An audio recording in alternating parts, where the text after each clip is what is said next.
Story time, it's story time in the Storymobile with Uncle Scotty. Storytime mobile with Uncle Scotty. Hello, thank you for tuning into Storytime with Uncle Scotty. I am your host, Uncle Scotty.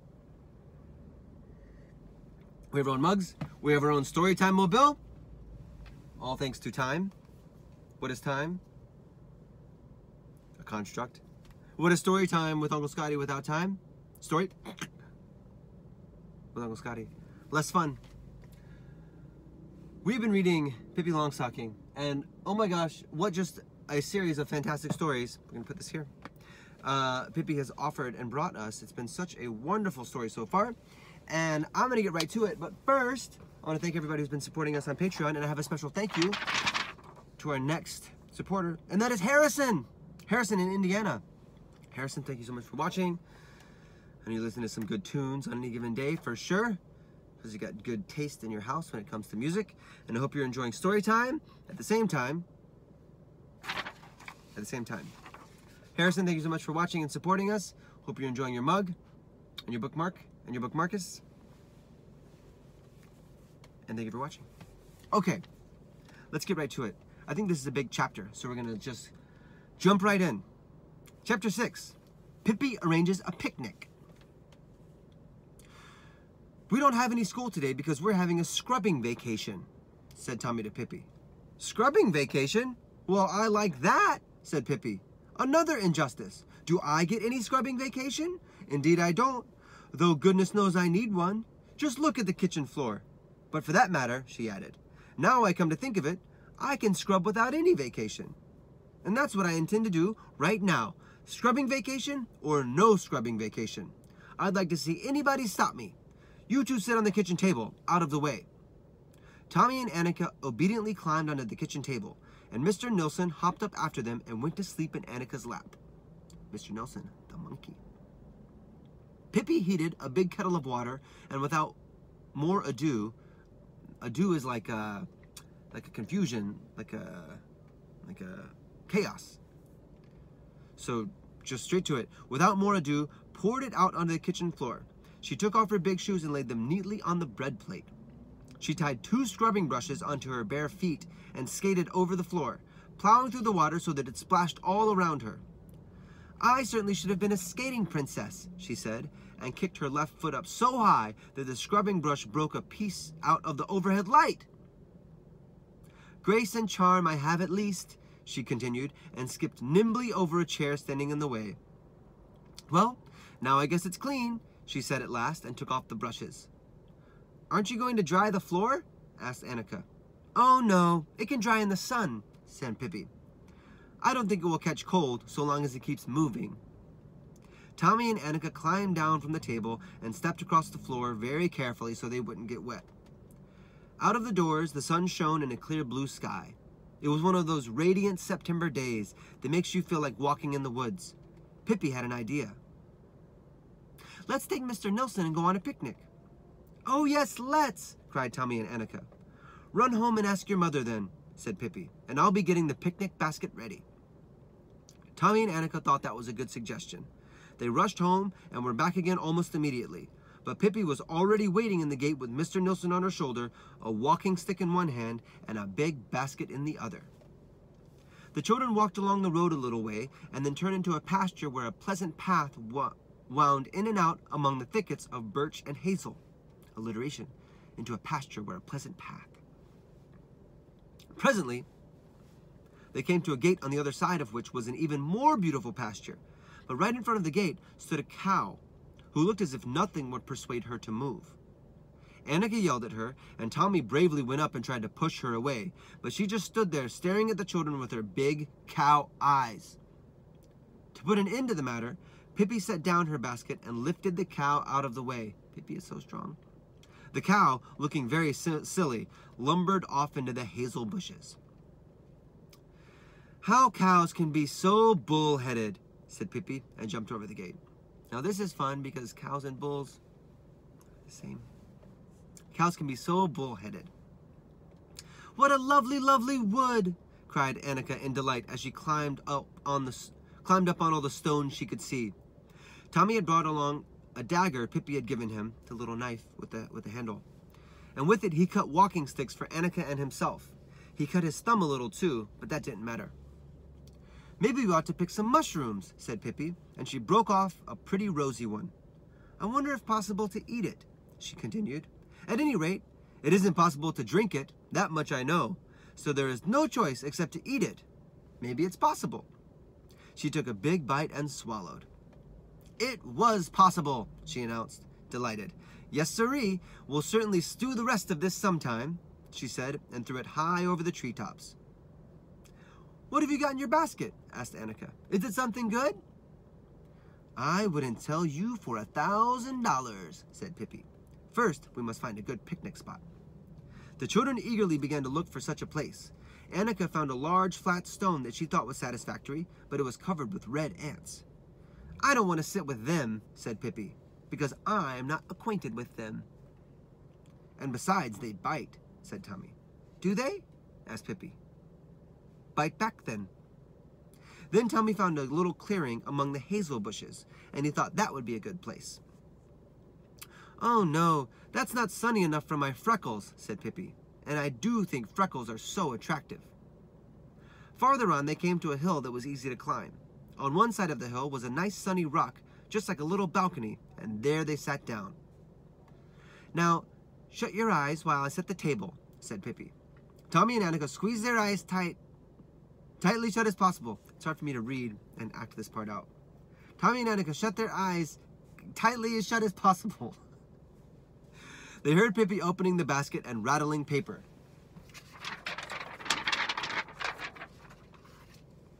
"1, 2, 19, now you may look," said Pippi at last.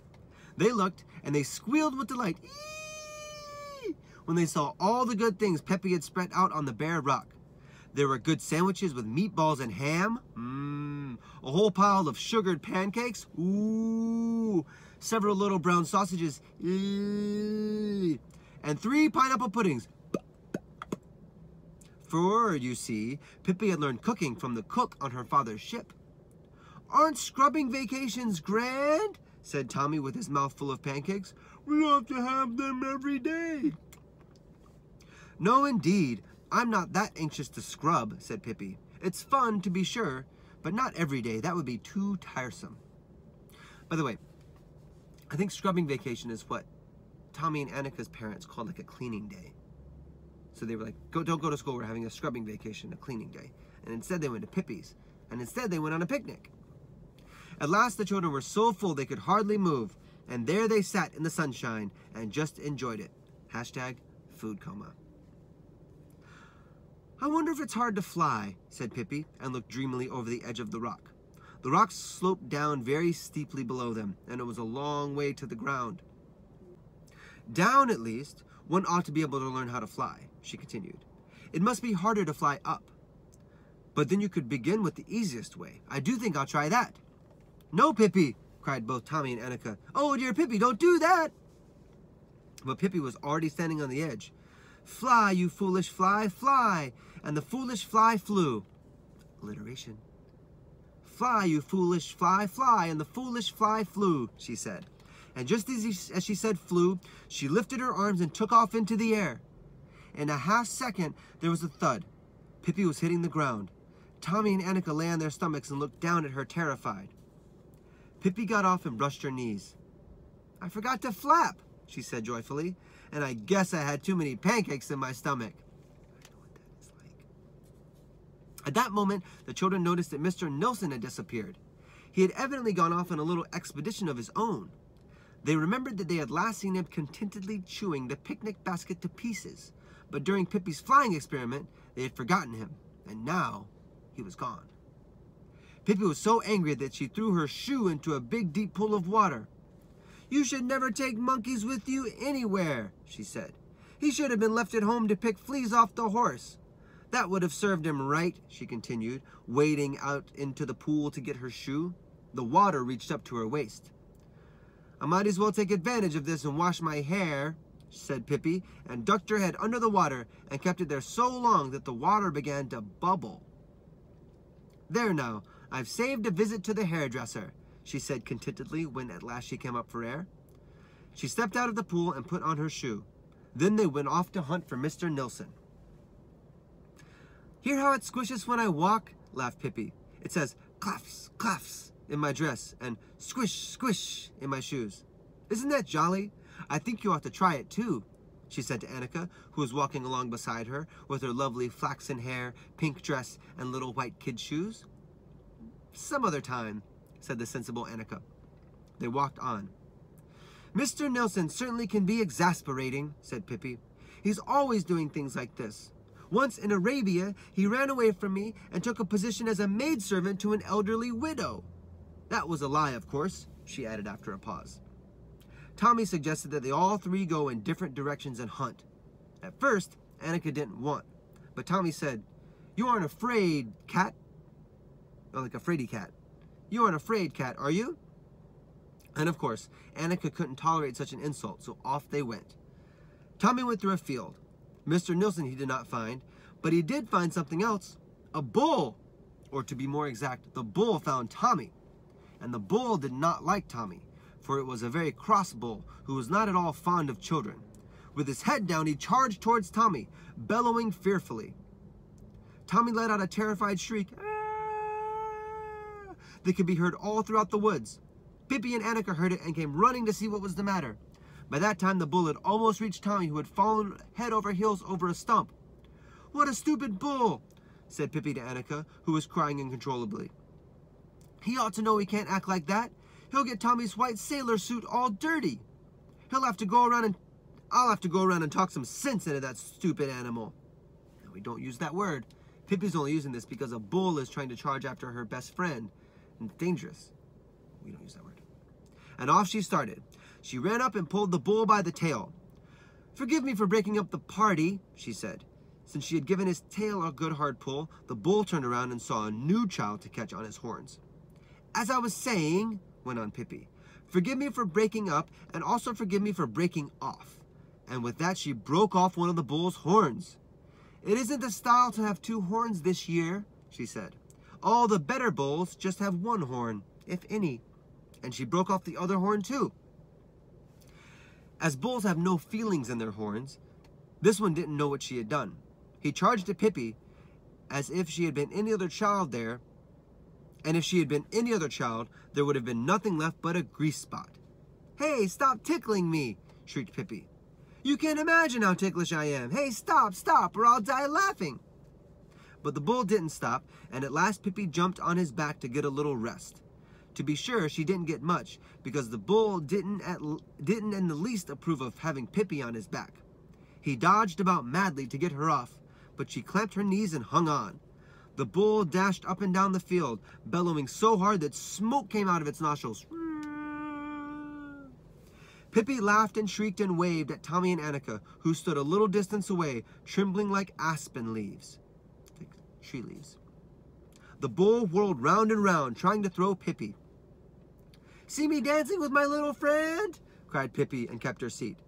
At last the bull was so tired that he lay down on the ground and wished he'd never have seen so much thing as a child. He had never thought children amounted to much anyway. "Aren't you going to take a little nap now?" asked Pippi politely. "Then I won't disturb you." She got off his back and went over to Tommy and Annika. Tommy had cried a little. He had a cut on one arm, but Annika had bandaged it with her handkerchief so that it no longer hurt. "Oh, Pippi!" cried Annika excitedly. "Shh, shh," whispered Pippi. "Don't wake the bull. He's sleeping. If we wake him, he'll be fussy." But the next minute, without paying any attention to the bull and his nap, she was shrieking at the top of her voice, Mr. Nilsson, where are you? We've got to go home." And believe it or not, there sat Mr. Nilsson up in a pine tree, sucking his tail and looking very lonely. He wasn't much fun for a little monkey to be left all alone in the woods. He skipped down from the pine and up onto Pippi's shoulder, waving his little straw hat as he always did when he was very happy. "Well, well, so you aren't going to be a maidservant this time?" said Pippi, stroking his back. "Oh, that was a lie, that's true," she continued. "But still, if it's true, how can it be a lie?" She argued. "You wait and see. It's going to turn out that he was a maidservant in Arabia after all. And if that's the case, I know who's going to make the meatballs at our house hereafter."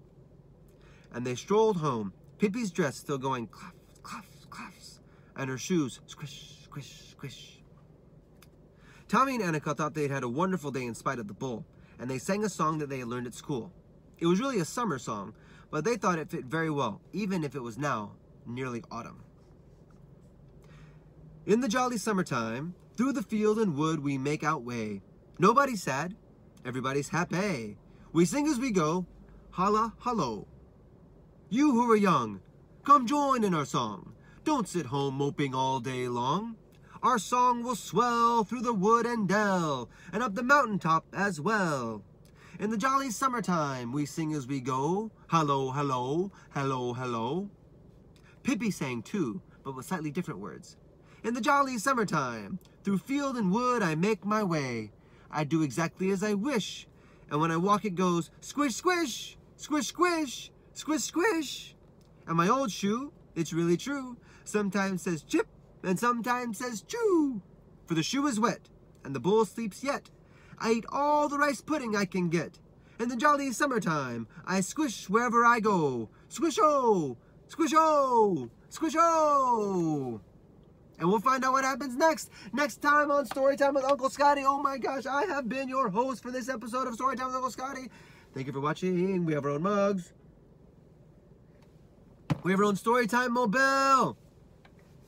Thank you again to all of our wonderful supporters on Patreon. You can check us out there. You can get your own mug, your own book marquise, if you would like. And you can also recommend what stories you would like for us to read next. You can also get your own stories read to you by someone. I don't know who. It's me. It's Uncle Scotty. But thank you for watching, and I'll see you next time. I'll see you tomorrow. Bye.